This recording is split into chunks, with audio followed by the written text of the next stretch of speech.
కీర్తనల గ్రంథము కీర్తనల గ్రంథము 46వ కీర్తన. కీర్తనల గ్రంథము 46వ కీర్తన 1వ వచనం 2వ వచనం. దేవుడు మనకు ఆశ్రయమును దుర్గమునై ఉన్నాడు, ఆపత్కాలములో ఆయన నమ్ముకొనదగిన సహాయకుడు.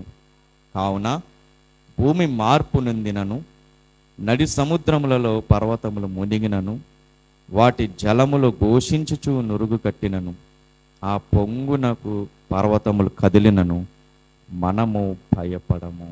దేవుడి వాక్యంతో మనతో మాట్లాడును గాక. ఆమేన్. ఎవరు భయపడరు అని చెప్తున్నారంటే, ఆపత్కాలములో ఆయనను నమ్ముకున్నటువంటి వారికి ఉండేటటువంటి క్యారెక్టర్ ఇది. కోరాహు కుమారులు రాస్తున్నటువంటి కీర్తన. కోరాహు కుమారులు ఈ విధంగా ఆలోచించడానికే గల కారణం ఏంటి అంటే, తన తండ్రి చేసినటువంటి తప్పిదం. తండ్రి ఏం చేశాడంటే, దేవుని వాక్యానికి వ్యతిరేకంగా ప్రవర్తించాడు.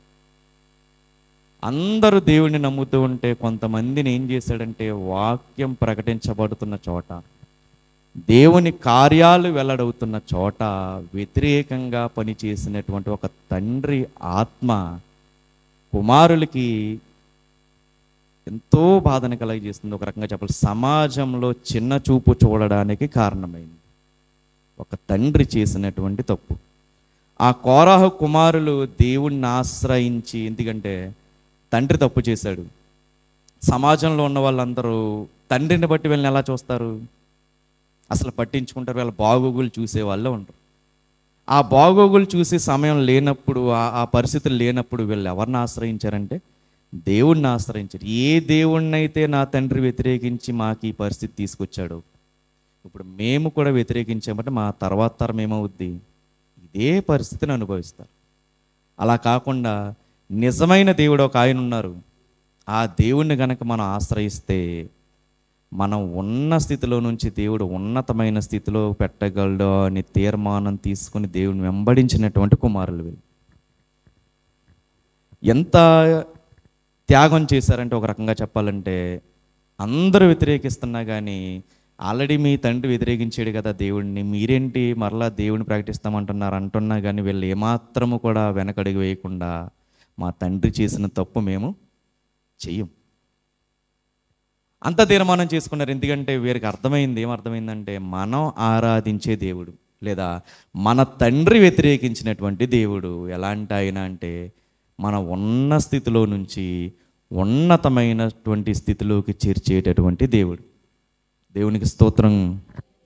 మనం ఆరాధించే దేవుడు ఎలాంటి వారు అంటే, మనం నమ్మాల్సిన విషయం, మనం ఉన్న స్థితిలో నుంచి మనల్ని ఉన్నతమైనటువంటి స్థితిలోకి తీసుకెళ్ళేటటువంటి దేవుడు. ఆపత్కాలంలో గనక మనం ఆయనను మాత్రమే నమ్ముకుంటే, ఎన్ని మార్పులు రాని, భూమి మార్పు చెందిన, నడు సముద్రంలో పర్వతాలు మునిగిపోయినా ఆ ములుగుతున్నప్పుడు వచ్చినటువంటి శబ్దాలకి మనం ఏమాత్రం భయపడే అవసరత లేదు. దీని గురించే యోబు గారు రాస్తారు ఒక అద్భుతమైనటువంటి మాట. యోబు గ్రంథము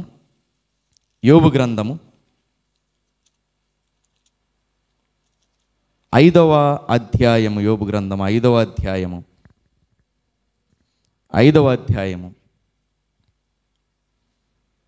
6వ వచనం నుంచి చూద్దాం.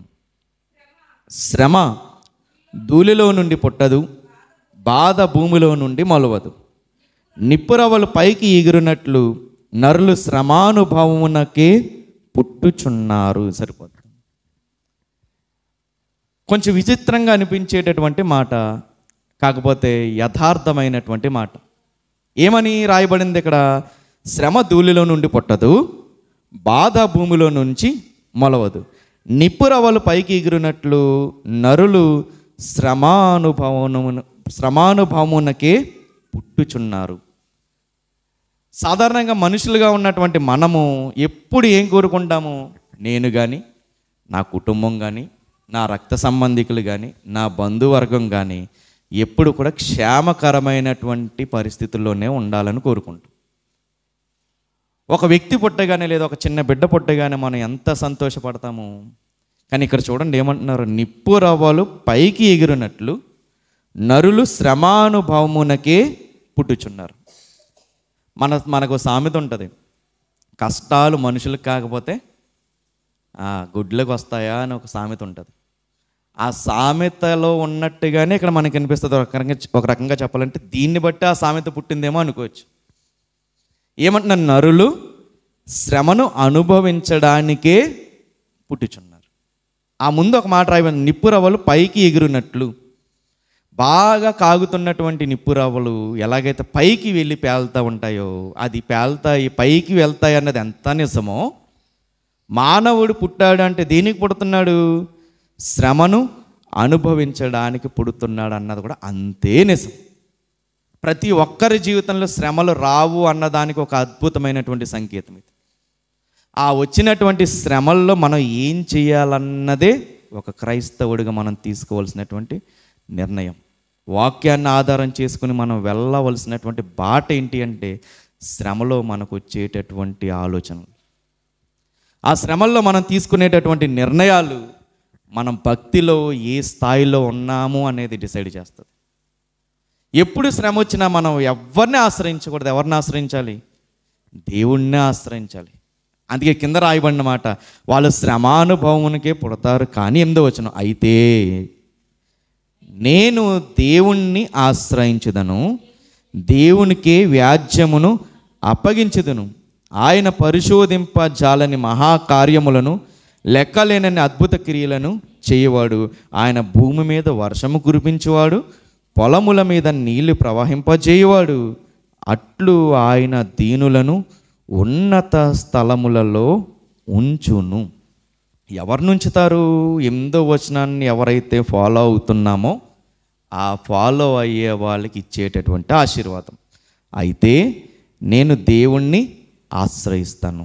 అయితే నేనైనా నా ఇంటి వారైనా ఇంట్లో వచ్చిన కష్టాన్ని బట్టి మనం ఆశ్రయించవలసింది ఎవరిని?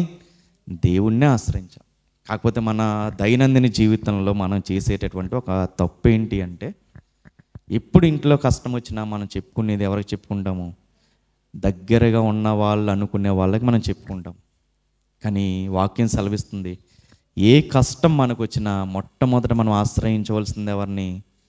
దేవుణ్ణే ఆశ్రయించాలి. ఆయన యందే క్షేమం ఉంది తప్ప బయట ఎక్కడ కూడా క్షేమం అనేది లేదు. ఎందుకంటే ఇదే యోబు గారు, యోబు గ్రంథంలో రాయబడినటువంటి ఒక మాట చూద్దాం. 21వ అధ్యాయము 16వ వచనం, వారి క్షేమము వారి చేతిలో లేదు, భక్తిహీనుల యోచన నాకు దూరముగా ఉండును. ఎవరి క్షేమము ఎవరి చేతుల్లోనూ కూడా ఉండదు. ఒక విధంగా మన క్షేమమే మన చేతుల్లో లేనప్పుడు మన క్షేమం వేరే వాళ్ళ చేతులు ఎలా ఉంటుంది? మన సమస్యకి మనమే పరిష్కారాన్ని వెతుక్కోలేనప్పుడు మన సమస్యలకు వేరే వాళ్ళు పరిష్కారం చెప్తారా అని అనుకోవడం అనేది ఏంటి అంటే ఒక హాస్యాస్పదమైనటువంటి విషయం. మనం ఆశ్రయించవలసింది ఎవరిని అంటే దేవుణ్ణి మాత్రమే ఆశ్రయించాలి. ఎప్పుడు కూడా మన కుటుంబ విషయాలు కానీ, మనం తిన్నా తినకపోయినా, ఉన్నా లేకపోయినా, మన విషయాలు ఎప్పుడూ కూడా బయట వాళ్ళకి చెప్పకూడదు.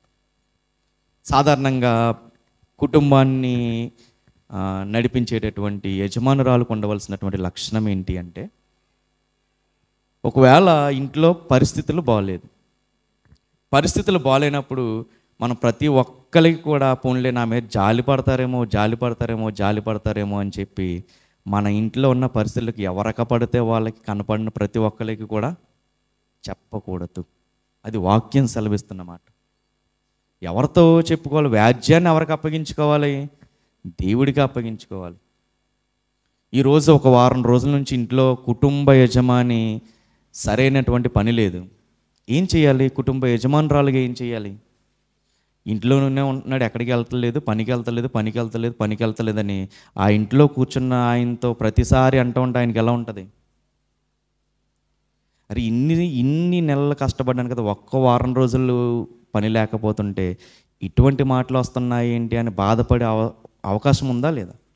ఆయన హృదయాన్ని నొచ్చేటటువంటి మాటలు మన నోటంట రానియకూడదు.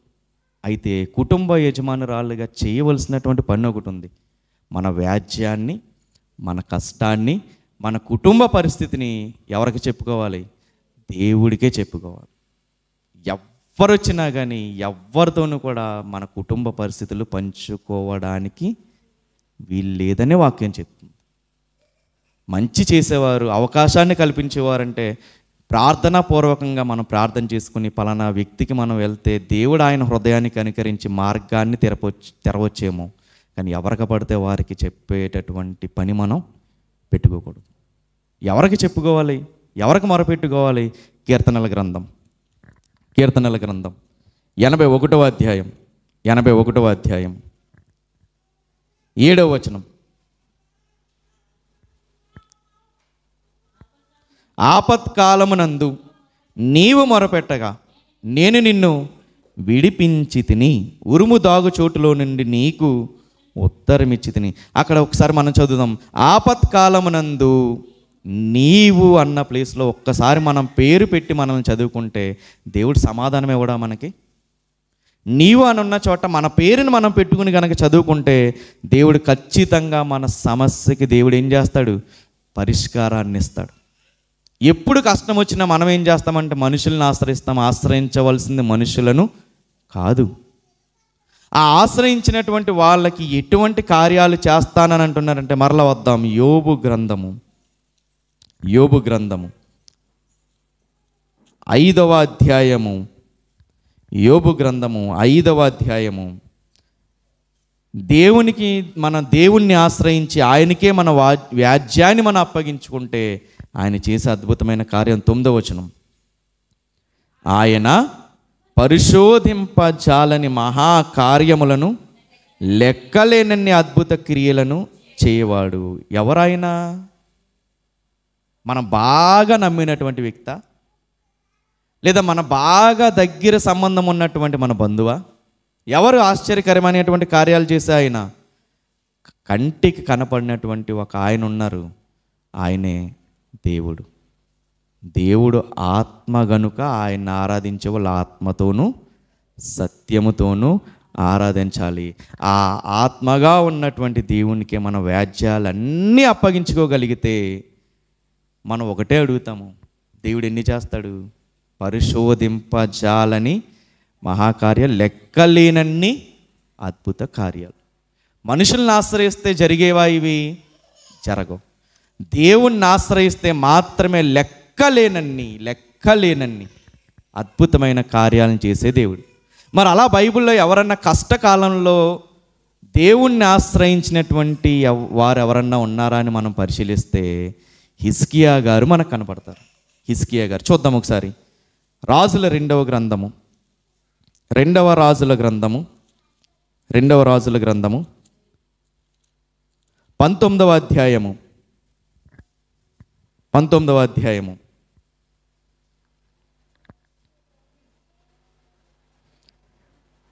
8వ వచనం నుంచి సందర్భం ఉంటుంది. ఏంటో సందర్భం అంటే అష్షూరు రాజు అన్ని దేశాలని జయించుకుంటూ వస్తున్నారు. నెక్స్ట్ దేశం ఎవరిది అంటే హిజ్కియా గారు పరిపాలిస్తున్నటువంటి దేశం. ఆ దేశానికి ఉత్తర్వులు పంపుతున్నారు. చూద్దాం 10వ వచనం. యోధారాజు హిజ్కియాతో ఇలాగ చెప్పుడి, యెరూషలేము అష్షూరు రాజు చేతికి అప్పగింపబడదని చెప్పి నీవు నమ్ముకొని ఉన్న నీ దేవుని చేత మోసపోవద్దు. అష్షూరు రాజు హిజ్కియాకి ఛాలెంజ్ చేస్తున్నాడు. నీ దేశము అష్షూరు రాజు తీసుకోడని నీ దేవుడు నీతో చెప్పాడు కదా, ఆ దేవుణ్ణి చూసి నువ్వు మోసపోవద్దు. ఆ దేవుణ్ణి చూసి నువ్వు ఏదో జరిగిపోతుందని అనుకోవద్దు. చెప్దాం 11వ వచనం. ఇదిగో అష్షూరు రాజులు సకల దేశములను బొత్తిగా నశింపజేసిన సంగతి నీకు వినపడినది కదా, నీవు మాత్రము తప్పించుకుందువా? నా పితరులు నిర్మూలము చేసిన గోజాను వారు కానీ, హారాను వారు కానీ, రెజుపులు కానీ, తెలషారులో నుండిన ఏదేనీయులు కానీ తమ దేవతల సహాయము వలన తప్పించుకుందురా? హమాతు రాజు ఏమయ్యను? అర్పాదు రాజును, సెపర్వయును, హేనా, ఇవ్వాను పట్టణముల రాజులు ఏమైరి. సరిపోతుంది. వర్తమానం పంపుతున్నారు. ఇదిగో ఎంతోమంది దేవతలు ఉన్నారు కదా, వాళ్ళ దేవతలే వాళ్ళని కాపాడలేనప్పుడు నీ దేవుడు ఎవరు? దేవుడు ఒక్కడే అని నువ్వు నమ్ముతున్నావు కదా, నీ దేవుని సంఖ్య ఒకటే. అక్కడ బోల్డ్ మంది దేవుళ్ళు ఉన్నారు, దేవతలు ఉన్నారు, వాళ్ళ వల్లే కాలేదు. ఒక్కడిగా ఉన్నటువంటి నీ దేవుడు కాపాడతాడా అని వర్తమానం పంపే. ఇప్పుడు ఈయన రాజు కదా, ఈయన్ని జయించాలంటే సాధారణంగా వేరే రాజుతో పొత్తు పెట్టుకోవచ్చు.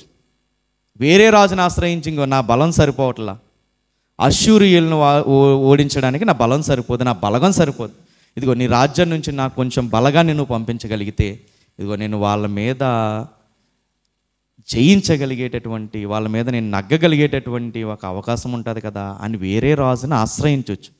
కానీ ఈయన ఏం చేశాడో చూద్దాం. 14వ వచనం. హిజ్కియా దూతల చేతిలో నుంచి ఆ ఉత్తరము తీసుకొని చదివాడు. చదివిన తర్వాత ఏం చేశాడో చూద్దాం. యెహోవా మందిరములోనికి పోయి యెహోవా సన్నిధిని దాన్ని విప్పి పరిచి యెహోవా సన్నిధిని ఇట్లని ప్రార్థన చేసెను. యెహోవా, కెరూబుల మధ్య నివసించుచున్న ఇశ్రాయేలు దేవా, భూమాకాశములను కలగజేసిన అద్వితీయ దేవ, నీవు లోకమందున సకల రాజ్యములకు దేవుడివై ఉన్నావు అని ప్రార్థన చేసుకుంటూ వస్తారు. 19వ వచనం. యెహోవా మా దేవా, లోకమందున సమస్త జనులు నీవే నిజముగా అద్వితీయ దేవుడివైన యెహోవానని తెలుసుకున్నట్లుగా అతని చేతిలో నుండి మమ్మల్ని రక్షించు. అప్పటి వరకు ఎన్నో దేశాలని జయించుకుంటూ వచ్చాడు. ఈయన పొగరేంటి అంటే ఇంకా అంతమంది దేవతలు ఉన్నప్పుడే వాళ్ళని కాపాడలేకపోయారు. ఇదిగో మీ దేవుడు సంఖ్యలో ఎంతమంది? ఒక్కడే అని నువ్వు అనుకుంటున్నావు కదా, నీ దేవుడు కాపాడేస్తాడా అని ఛాలెంజ్ విసిరినప్పుడు భయపడకుండా లెటర్ తీసుకున్నాడు. లెటర్ తీసుకున్న ఆయన చదివాడు. చదివిన తర్వాత ఏ నరుణ్ణి, ఏ రాజుని ఆశ్రయించలా. ఏం చేశారు? ప్రార్థన చేశాడు. ప్రార్థన చేశాడు. ఎక్కడ చేశారు? దేవుని ఆలయములో దాన్ని విప్పి ప్రార్థన చేశారు. మన పరిస్థితి కూడా అలాగే ఉండాలి. సమస్య వచ్చినప్పుడు వచ్చాడు, హిజ్కియా రాజు వచ్చారు. వచ్చి దేవుని ఆలయంలోకి వచ్చారు. దేవుని ఆలయంలోకి వచ్చిన తర్వాత చదివారు కదా ఇంటి దగ్గర.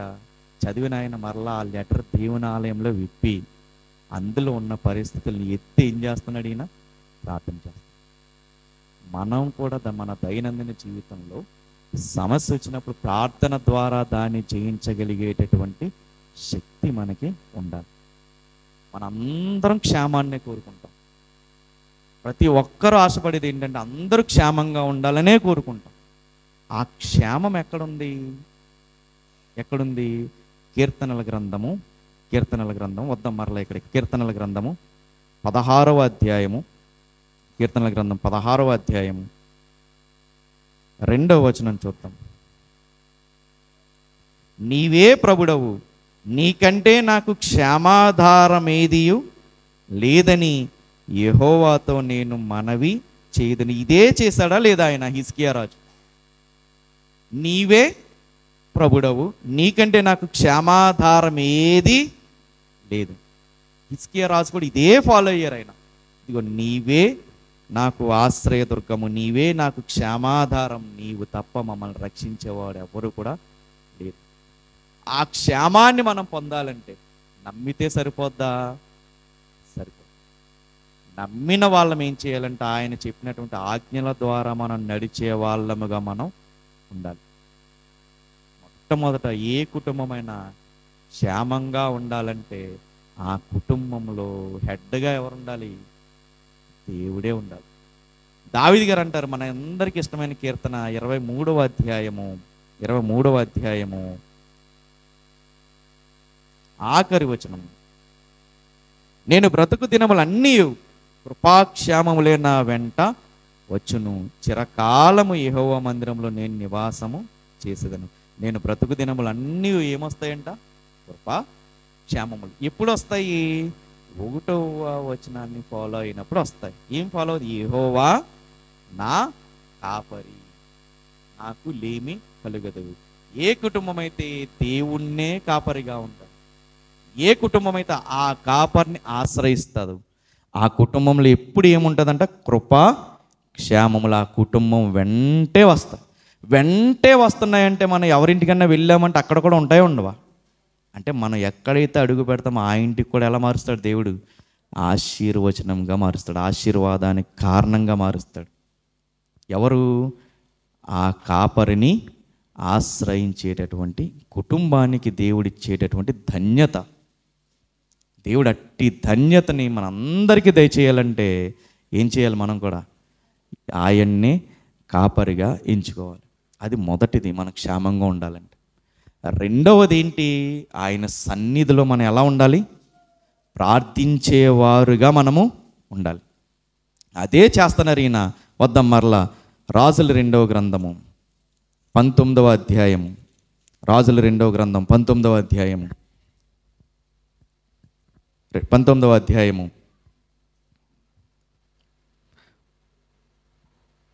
వచనం.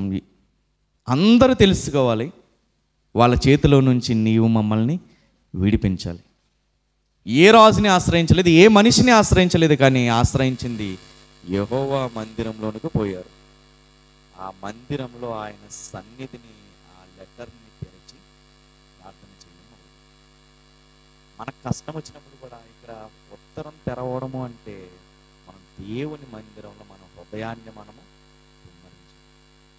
ఏ కష్టం ఏలుబడి చేస్తున్నా, ఈరోజు మన చుట్టూరు ఎంతమంది మనుషులు మనల్ని అవమానపరుస్తున్నా, అంతమంది మనల్ని దూషిస్తున్నా, బాధ పెడుతున్నా, మనం బదులు మాట్లాడడానికి వీలు లేదనే వాక్యం చెప్తుంది. వ్యాజ్యాన్ని ఎవరికి అప్పగించాలి? దేవునికి అప్పగించాలి. ఎవరైనా మనల్ని దూషిస్తున్నప్పుడు మనం బదులు దూషించవలసిన అవసరం లేదు. ఎవరైనా మన మీద లేనిపోని నిందలు వేస్తున్నప్పుడు మనం వారికి సమాధానం చెప్పవలసిన అవసరం కూడా లేదు. ఒకవేళ ఏమన్నా డౌట్గా ఉన్నప్పుడు మనం మాట్లాడినా కానీ ఒక అర్థం ఉంటుందేమో, కానీ గొడవ పెట్టుకోమని వాక్యం చెప్పట్లేదు. మన వ్యాజ్యాన్ని ఎప్పుడు కూడా దేవునికి అప్పగించుకుంటే ఏం జరుగుతుంది అంటే లెక్కలేనన్ని ఆశ్చర్యకరమైన కార్యాలు చేసేటటువంటి దేవుడు ఈయన జీవితంలో ఏమన్నా చేశాడా అని ఆలోచిస్తే, అంతమంది సైన్యాన్ని జయించడానికి చుట్టూ ఉన్న దేశాలన్నీ కంగారు పడుతుంటే ఇక్కడ మాత్రం ఒక అద్భుతమైన కార్యం జరిగింది. 35వ వచనం, 2వ రాజుల గ్రంథం 19వ అధ్యాయం 30. ఆ రాత్రియే యెహోవా దూత బయలుదేరి అశ్షూరు వారి దండుపేటలో చొచ్చి 185,000 మందిని హతము చేసెను. ఉదయమున జనులు లేచి చూడగా వారందరూ మృత కళేబరములై ఉండిరి. లెక్కలేనన్ని ఆశ్చర్యకరమైన కార్యాలు. ఎప్పుడు జరిగింది ఇది? దేవుణ్ణి ఆశ్రయించినప్పుడే జరిగింది. నిజంగా ఏదో ఒక రాజుని కనుక ఈయన ఆశ్రయించుంటే, ఏదో ఒక మనిషిని ఈయన ఆశ్రయించుంటే ఇంతమందిని హతం చేసేవారు వాళ్ళు, ఇంతమందిని కొట్టేవారు వాళ్ళు. మన దేవుడు ఎలాంటి వారు అంటే మన పక్షాన యుద్ధాన్ని జరిగించేటటువంటి దేవుడు, మనకు విజయాన్ని చేకూర్చేటటువంటి దేవుడు. ఎప్పుడు మనకు కష్టం వచ్చినా మనం ఆశ్రయించవలసింది ఎవరిని?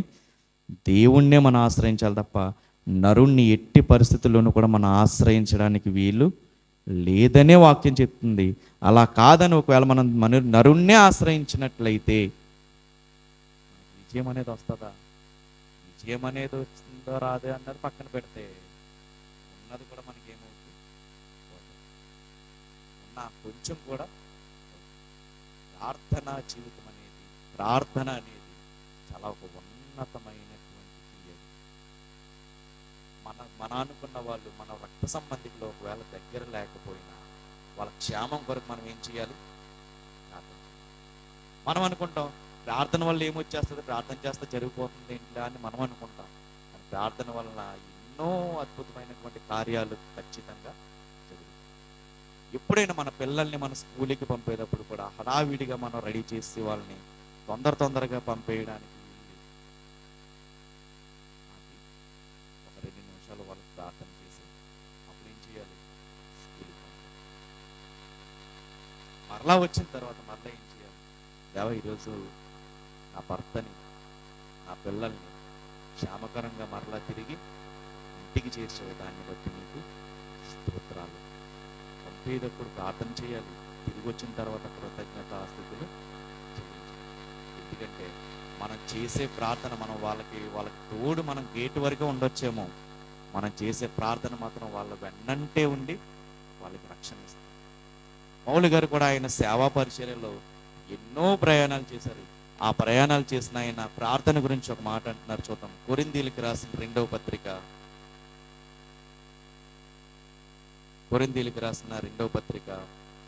1వ అధ్యాయము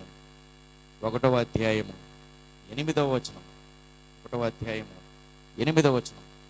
సహోదరులారా, ఆసియాలో మాకు తటస్థించిన శ్రమను గూర్చి మీకు తెలియకుండుట మాకు ఇష్టం లేదు. అదేదనగా మేము బ్రతుకుదామన్న నమ్మకము లేక ఉండునట్లుగా మా శక్తికి మించిన అత్యధిక భారము వలన కృంగిపోతుంది. మరియు మృతులను లేపు దేవుని అందే గాని మా యందు మేము నమ్మిక ఎంచుకున్నట్లు మరణమగుదమను నిశ్చయము మా మట్టుకు మాకు కలిగి ఉండేను. మాకు వచ్చినటువంటి శ్రమలు ఏవైతే ఉన్నాయో దాన్ని బట్టి మేము డిసైడ్ అయిపోయాము ఏమంటే మాకు మరణం అనేది చాలా సమీపంగానే ఉంది, ఖచ్చితంగా మేము చనిపోతామని మేము డిసైడ్ అయిపోయాము. తర్వాత మాట 10వ వచనం.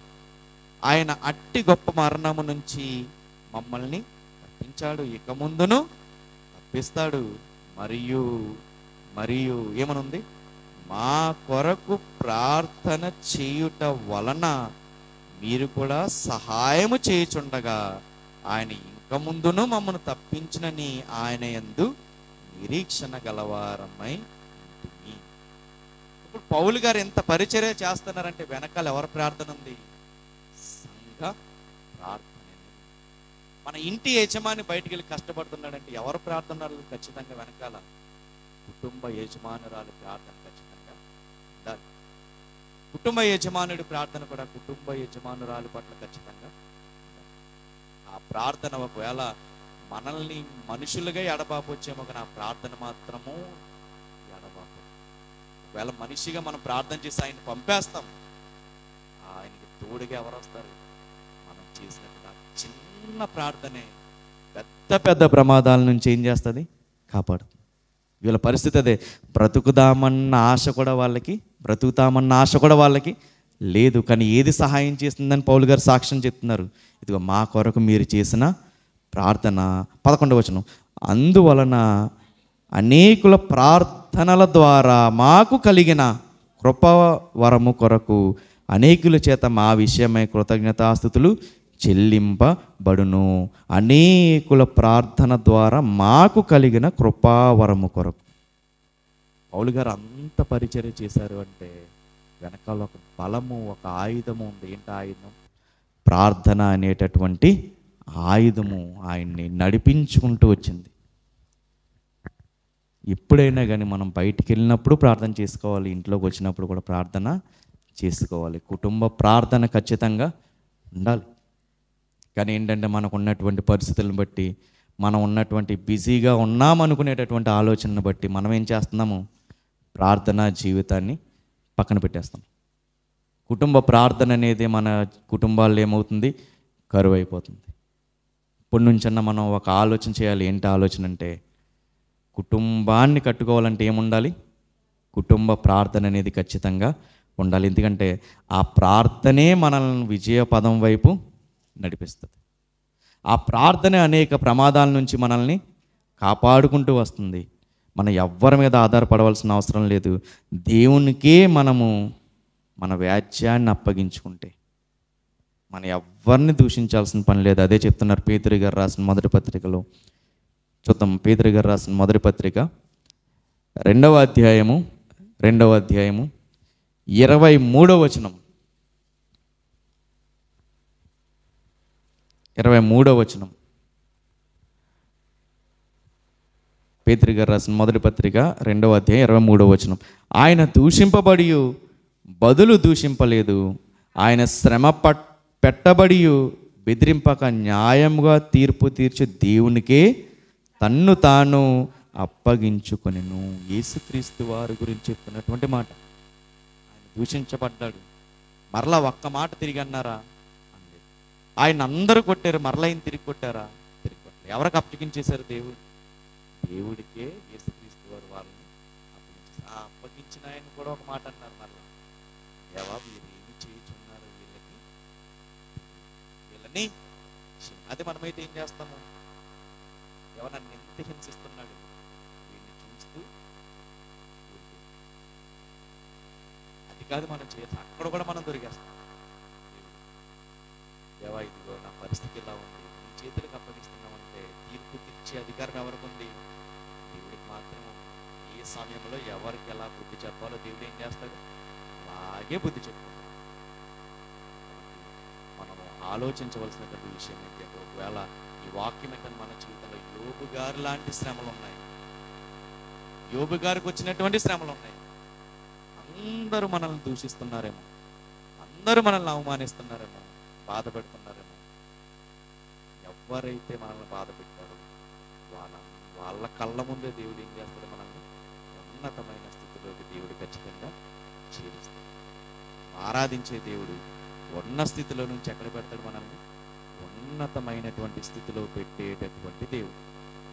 అలా పెట్టాలంటే కుటుంబం అంతటికి కూడా ఒకే ఒక్క కాపరు ఉండాలి. ఆ కుటుంబం అంతా కూడా ఆ కాపర్ని ఆశ్రయించేటటువంటి కుటుంబం అవ్వాలి. ఆ కుటుంబం అంతా ఏ కష్టం వచ్చినా కానీ ఎక్కడ ఉండాలి? దేవుని మందిరంలో హృదయమారా మనసుని మనం విప్పి దేవునికి మన వ్యాజ్యాన్ని మనం అప్పగించుకునే వారముగా మనం ఉండాలి. ఆ మందిరంలో ఏముంటుందంటే కృప క్షేమములు ఆ మందిరంలో అంటారు. నీ మందిరంలో నివసించేవారు ధన్యులు. ఆ ధన్యుడు మొర పెడితే దేవుడు ఖచ్చితంగా ఉన్నతమైనటువంటి స్థానాల్లోకి దేవుడు చేరుస్తాడు. దీనులు భూమిని స్వతంత్రించుకుందురు అని ఉంటుంది వాక్యం. అటువంటి దీనత్వంలో మనం ఉంటూ మన వ్యాజ్యాన్ని దేవుడికి మనం అప్పగించుకుంటూ ఉంటే దేవుడు ఖచ్చితంగా మనం ఉన్న స్థితిలో నుంచి దేవుడు ఏం చేస్తాడు? ఉన్నతమైన స్థితిలో పెడతాడు. హిజ్కియా రాజు ఎవరిని ఆశ్రయించాలా, ఏ మనిషిని ఆశ్రయించాలా? కష్టం వచ్చింది, కష్టం వచ్చిన వెంటనే చదివాడు. ఆ కష్టాన్ని చదివిన వెంటనే తీసుకుని వెళ్ళి ఎక్కడ పెట్టాడు? దేవుని మందిరంలో మోకాళ్ళేసి ఆ ఉత్తరాన్ని మొత్తం పరచి ఎలిగెత్తి ప్రార్థన చేశాడు. మన కష్టం వచ్చినప్పుడు కూడా మన మందిరంలో మోకాళ్ళేసి మన హృదయాన్ని దేవుని దగ్గర మనం కుమ్మరించగలిగితే దేవుడు ఖచ్చితంగా మన ప్రార్థన కూడా ఆలకిస్తాడు. కాకపోతే హిజ్కియా రాజు గారు వచ్చి దేవుని మందిరంలో మొరపెట్టారు. ఆ దేవుని మందిరంలో ఉన్నటువంటి ఆ దేవుని ఆత్మ ప్రార్థన అన్నది. యెహోవా ఒక దూతను పంపి ఎంతమంది చనిపోయారు? 1,80,000. మామూలు విషయం కాదు. ఒక మనిషి వల్ల సాధ్యమవుద్దా అది? ఒక మనిషి అంతమందిని హతం చేయగలడా? 1,85,000 మందిని హతం చేయగలడా? ఎవరి వల్ల సాధ్యమైంది అది? ఒక్క చిన్న ప్రార్థన వల్ల సాధ్యం. ఎప్పుడు కష్టం వచ్చినా మనుషుల్ని ఆశ్రయించొద్దు, ఒరిగేదేముండదు. ఎవరిని ఆశ్రయించాలి? దేవుడినే కనుక మనం ఆశ్రయిస్తే యోబు గారు మొదట అనుభవించిన శ్రమ కన్నా తదుపరి రెట్టింపు ఆశీర్వాదం ఎలాగైతే పొందారో అలాగే మన జీవితాల్లో కూడా దేవుడు ఖచ్చితంగా ఒక అద్భుతమైన కార్యాన్ని చేస్తాడు. ఊరికనే చేయుడు. ఆయన మనకి కాపరిగా ఉండాలి. ఆయన సన్నిధిలో ప్రార్థించగలిగేటటువంటి ఆ అనుభవం మనకి ఉండాలి.